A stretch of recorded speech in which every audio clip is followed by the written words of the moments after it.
Bonsoir à tous. Alors, comment est-ce que s'y prendre quand tout semble ne pas marcher?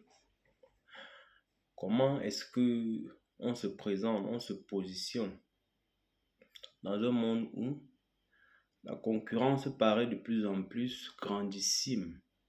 On a comme impression qu'on n'avance pas. Comment se différencier? De temps en temps, on a comme une certaine poussée de l'intérieur qui, au regard de ce qui se trouve à l'extérieur, nous fait comprendre que on est en retard par rapport aux autres. On a ce regard de concurrence là. Les gens avec qui on a grandi, on fait le chemin, on fait le pas. On a comme l'impression que de notre côté, on n'avance pas. Comment satisfaire cette voix de l'intérieur qui semble ne jamais s'arrêter, qui semble toujours vouloir mieux, plus, tant bien même qu'on essaye, du moins que tant bien même qu'on essaye, du moins de la satisfaire, la voix bien sûr, avec tous les efforts, toute l'énergie qui nous reste. Parfois dans certaines situations, il n'en reste plus assez. Comment est-ce qu'on pivote? Comment est-ce qu'on navigue cette turbulence, cet état d'esprit, même cet environnement qui non seulement nous laisse à croire qu'on est petit, qu'on n'avance pas, mais a un impact, je dirais, psychologique sur notre façon de penser et par conséquent a une très forte résultante sur notre devenir. Alors j'aimerais d'abord commencer mon propos en disant que on est peut-être on a peut-être des affinités, je ne sais pas, des êtres humains, peut-être sur le plan morphologique, également dans beaucoup d'autres plans, peut-être dans la structuration des cellules et des cellules nerveuses et bien d'autres. Mais chacun a cette spécificité unique. Il y a des choses que personne ne peut faire à votre place. Maintenant, ça serait idiot ou même ignorant que le fait qu'on a ces ressemblances de façon morphologique ou physionomique et qu'on refuse d'admettre ou bien de reconnaître que le fait que on se rapproche, le fait qu'on s'attarde plus sur la ressemblance, sur le côté qui nous affile, n'inclut pas les différences que les uns et les autres ont. Je suis ou bien j'étais également de ceux-là qui pensaient que il y a un standard selon lequel les choses doivent être définies. Et ce qui est forcément vrai pour les uns doit aussi, d'une manière ou d'une autre, être vrai pour moi. Peut-être c'est la même chose, la même façon dont vous pensez, qui est d'ailleurs fausse, qui n'est pas vrai. Parce que si vous avez le lustre de penser que vous êtes pareil que les autres, j'aimerais d'abord vous rappeler que vous ne portez pas le même nom que ceux avec qui vous vous comparez. Je sais que la différence, que même l'illustration ne fait pas point. Je rappelle aussi que vous n'avez pas le même emprunt digital. Vous n'avez pas la même histoire. Vous n'avez pas la même philosophie, la même façon de penser. Vous n'avez pas les mêmes réalités. Et ça ne doit être sous aucun prétexte une excuse qu'on va utiliser pour ne pas atteindre, n'est-ce pas, le piédestal. Je dis juste ici que les valeurs ou bien le facteur qu'on va utiliser pour mesurer la réussite ou bien l'accomplissement, la réussite est encore un terme vague parce que ça dépend de la personne qui s'est fixé cet objectif-là. Ça dépend de tous les critères qui sont en jeu quand il définit la réussite. Oui. Alors, si vous ne faites pas, si vous ne tenez pas compte de tous ces critères-là, vous, au lieu de étudier et de regarder les fondements sur lesquels votre entité, l'entité que vous êtes, et l'histoire que vous avez, les croyances, les philosophies, la culture que vous portez. Ce sont tous ces fondamentaux-là qui vont être pris en compte avant de poser un tel acte, tout en espérant avoir un résultat précis qu'on s'est fixé au préalable. Ça peut être la réussite. Oui. Maintenant, puisque nous pouvons être deux personnes, on soit peut-être d'une même ville, mais le simple fait qu'on sorte d'une même ville ne fait pas forcément de toi et moi les personnes ayant une même ambition. Vous voyez? Je suis peut-être passionné de guitare. On sort d'une même ville, on a peut-être fait la même école. Mais l'objectif, mais l'idée que tu te fais de la satisfaction, de la réussite, je ne partage nécessairement pas la même idée. Alors, ça serait une erreur que je me compare à toi, si je peux dire ça comme ça. Parce que si j'essaye de me comparer à toi, puisqu'on n'a pas les mêmes fondamentaux, puisqu'on n'a pas la même vision, puisqu'on n'a pas les mêmes ambitions, de temps à autre, je dois me retrouver je dois me retrouver cloué. Pourquoi? Parce que ce qui pour toi va te paraître comme une motivation, pour moi ne sera forcément pas la même chose. Je suis plus motivé quand il s'agit de l'objet musical. Peut-être contrairement à toi, quand il s'agit peut-être d'une autre chose, à l'encontre ou bien différent de ce qui me motive. Maintenant, si il avère que vous atteignez le succès dans ce que vous faites et que je me compare à vous, c'est-à-dire, c'est très subtil quand j'utilise l'expression comparer, c'est que j'abandonne ce qui m'est propre à moi, ce qui est mon identité. Et je me jette dans un jeu où je vais faire comme vous et devenir un succès dans le domaine que vous avez réussi. Pourtant, ignorant que dans le même domaine qui me définit, dans ce même domaine où ma culture est ancrée, je pouvais devenir un succès dans le même domaine-là. Pourquoi? Ici, l'enjeu ici, c'est de définir ce qu'on appelle succès, en fait. Vous voyez?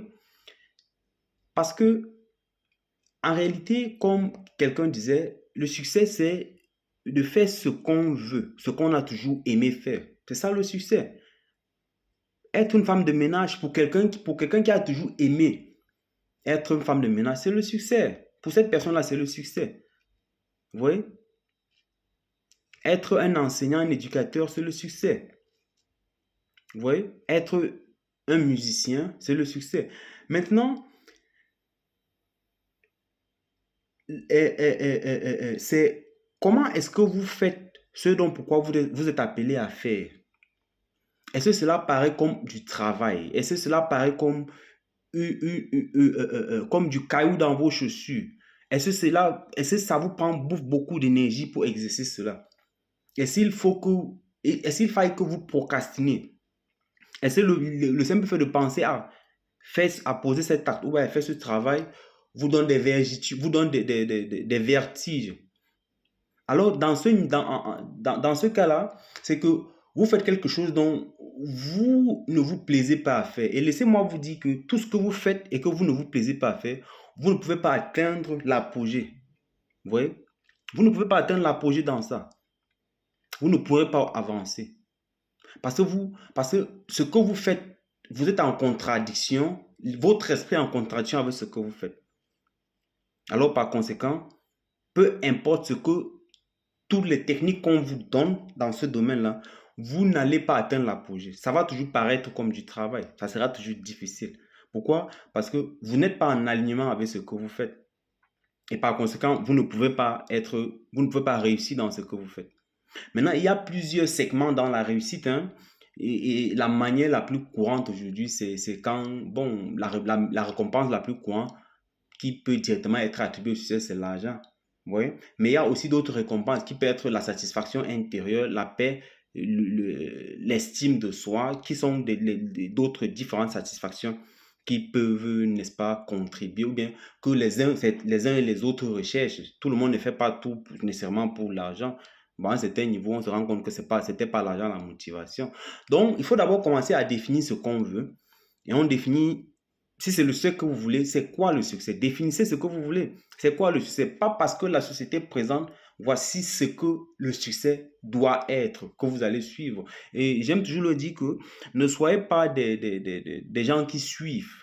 On appelle ça le suivisme moutonnier. Ne suivez pas tout le monde. Soyez un élève, apprenez et faites vos propres conclusions. Essayez d'absorber. Maintenant, au sorti de tout ce que vous avez absorbé, faites vos propres conclusions. Au sorti de j'ai eu à captiver ça, ça. Maintenant, quand vous êtes parti, vous avez fait le tri dans ce que vous avez absorbé là. Décidez par vous-même. Ne suivez pas. Soyez un élève, pas quelqu'un qui suit. Donc, première étape, c'est de faire d'abord une réflexion sur ce qu'on est, l'état d'esprit, ou bien la localisation dans laquelle l'environnement dans lequel on se trouve, et regarder quelles sont les choses qui peuvent jouer en ma faveur. Étudier son environnement.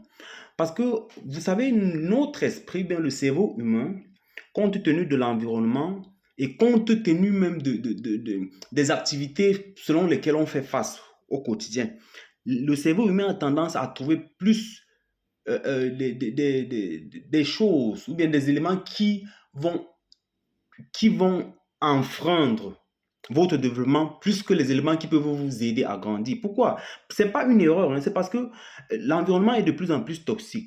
Il y a tel qui a fait un accident, il y a la bombe quelque part, il y a eu un crash, il y a l'économie qui ne va pas. Vous voyez qu'au fur et à mesure, toute la journée, pendant des années, vous êtes de fur et à mesure bombardé par des informations qui ont une influence néfaste.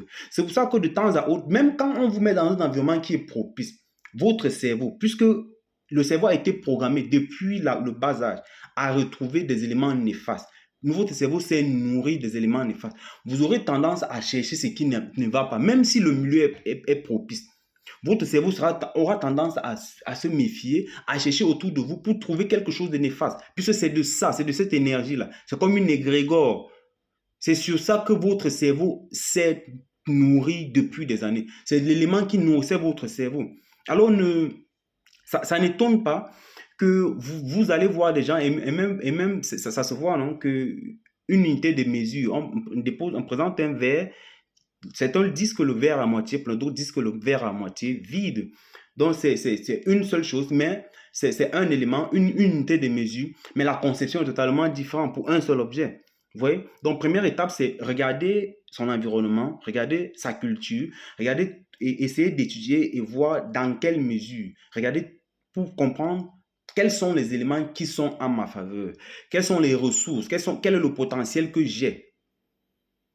Une fois que cela étant étudié, maintenant, on essaie de contempler quel est ce que je veux faire, où est-ce que je veux aller. Vous voyez? C'est comme ça que vous créez une définition personnelle compte tenu des informations de vos propres ressources du succès. Ça n'a rien à voir avec ce que le monde décide. Vous ne poursuivez pas ce que le monde fait.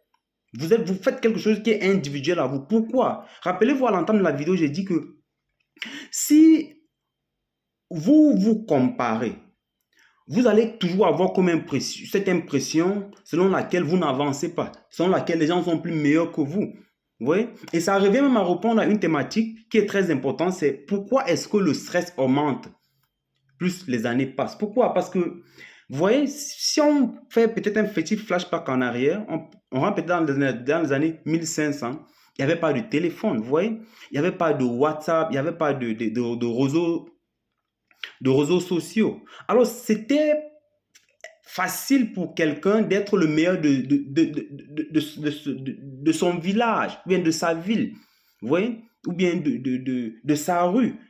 Pourquoi? Parce qu'il n'y avait pas quelqu'un quelque part qui faisait déjà ce que cette personne faisait.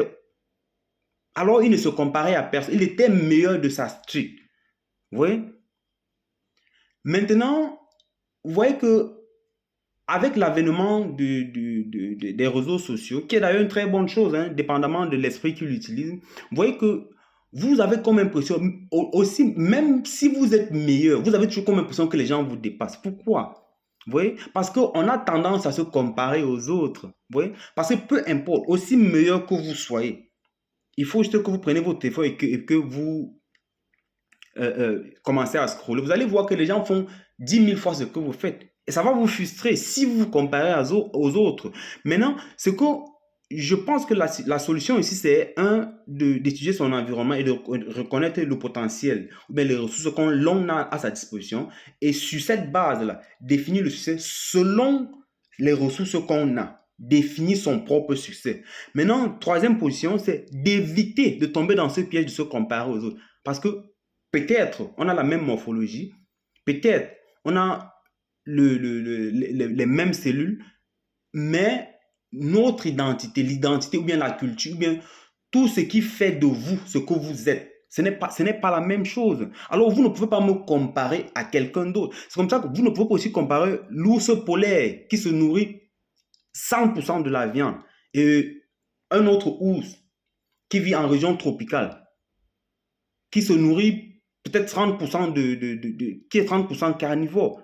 Ils sont tous des ours, vous voyez? Il y a aussi certains oiseaux. Il y a des oiseaux qui ne consomment que du nectar et des éléments et des végétaux. Il y a d'autres oiseaux, par exemple, comme l'aigle et comme bien d'autres, qui ne consomment que de la matière carnivore. Vous voyez? Pourtant, ce sont des oiseaux. Alors, ça serait une erreur de se comparer. Maintenant, si on revient, on essaie d'extrapoler sur la base de ce que j'ai dit, on va voir que, alors, comment est-ce qu'on peut donc utiliser la comparaison? Pas comme un élément qui va nous montrer, ou bien comme un élément de frustration, mais l'utiliser pour nous permettre d'élever, pour nous permettre pour nous encourager. Vous voyez? Maintenant, dans ce domaine-là, on l'utilise comment? Quand vous voyez quelqu'un qui fait quelque chose de grand, vous voyez, ça doit être un rappel au potentiel que vous avez en vous. Tel fait ça de merveilleux. Ça veut dire que vous aussi pouvez faire ça. Mais ça ne doit pas être un élément de comparaison. Au fait, quand je vois quelqu'un qui a une belle voiture, par exemple, bien qui est riche, par exemple, ou bien qui a une belle voix, par exemple, ça me rappelle que moi également, j'ai un potentiel. Peut-être que je n'utilise pas, mais ce n'est pas forcément le même potentiel. Je ne dois pas forcément avoir du succès dans le même domaine que ce dernier a eu le succès. Vous voyez? Ça doit être juste un élément de rappel. Vous voyez, ça serait fou. Vous ne pouvez pas demander à un oiseau de voler, à un poisson de voler. Vous voyez, c'est un peu illogique. Le succès des uns et des autres doit vous rappeler du potentiel que vous avez et que vous n'avez même pas encore utilisé. Oui, c'est pour ça qu'il est dit que tout chemin mène à rond. Alors, si vous aimez la vidéo, n'hésitez pas à mettre le pouce. On se retrouve dans les commentaires.